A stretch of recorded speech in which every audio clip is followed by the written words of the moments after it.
Barry, you are a very important investigative journalist in your country, and probably you are well known more for works like your book on Rabin's assassinations than other things.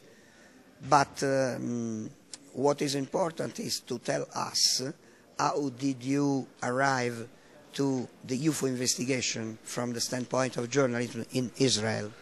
A little background. I was in the Israeli Air Force, and we saw them. We were trained to identify anything that's supposed to be in the sky. And in the summer of 1980, we were seeing, my whole unit, it wasn't just me, we were taking our equipment, and you were seeing, I guess you would call it squadrons of satellites, except they could turn at 90-degree angles. They defied gravity. Simply, they weren't supposed to be in the sky above us. And I led the campaign that our officers tell us the truth. What are we watching? Now, in the end, our officers did so. They brought in he was a colonel, I believe. And we stood at attention, information, and they warned us not to tell anyone. So that's how I realized there is something going on. And then in 1987 came a remarkable incident in Haifa, where a UFO flashed at a place called Shikmona Beach and left its image burnt on the sands. It's a very, very famous incident. And I went to find out, just simply because I knew from my Air Force experience that this was probably real.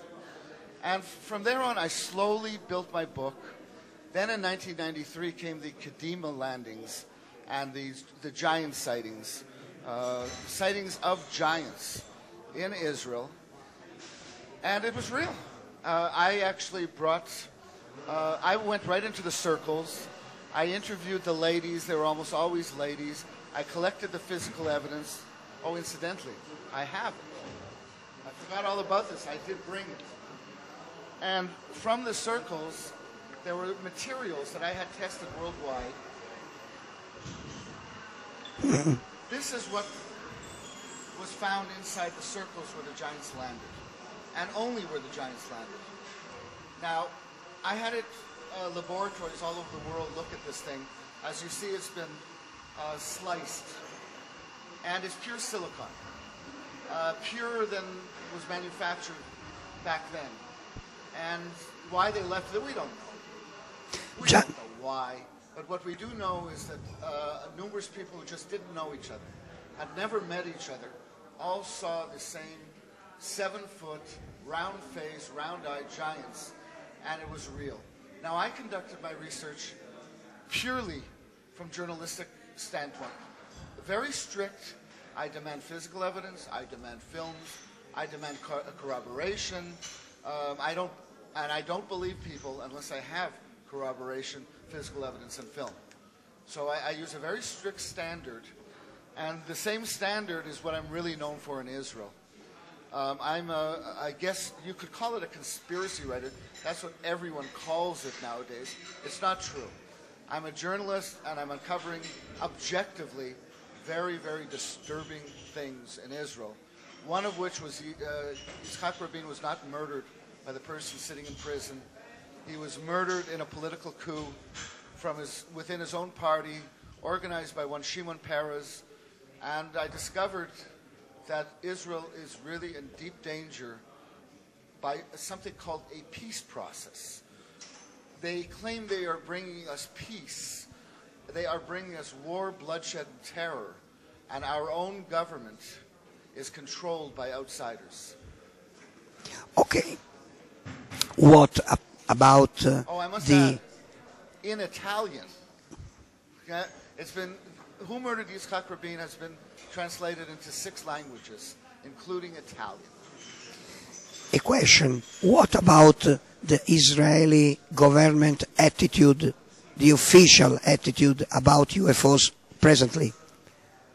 They completely wiped out the issue on purpose. In the year 2000, they had enough.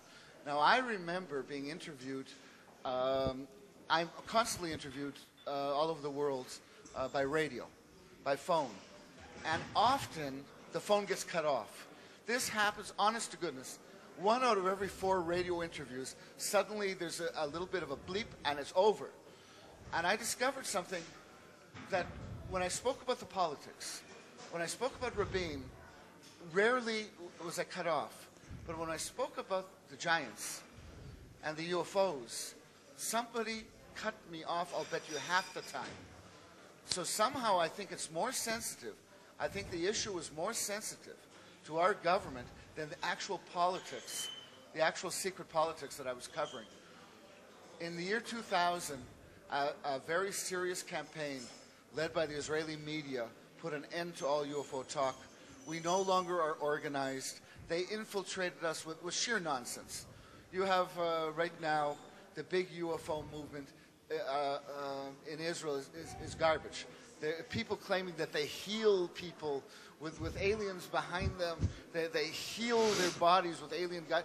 It was all because they didn't want the facts. Exactly. Okay? A final question. Do you think that apart from the gigantic beings which were seen in Kadima, are there other cases in which purported aliens were represented in different ways? Oh my goodness, yes. Now understand that in the year 1993, every case was giant. It ended in Yatzitz with the 9-foot giant, which the town security chief and his friend witnessed, and they left tracks, 8 kilometers of giant tracks in the ground. This is one of the best cases of giants landing ever. It couldn't be better, literally. But my philosophy is that they're not from outer space. I don't believe they traveled 10,000 light years to walk around Israel for a few days. I think they're with us. I think they've always been with us. And I believe that the so-called Oslo process that brought peace to Israel, I think the evil, the energy, brought them back from biblical days. My claim is that the giants that landed in Israel are the very same giants, the Nephilim of the Bible. And I do believe that in the Bible, of course, the Nephilim were just not merely symbols of evil. God ordered Joshua and David, everybody, to wipe them out. I do believe they came back because the timing, April 1993,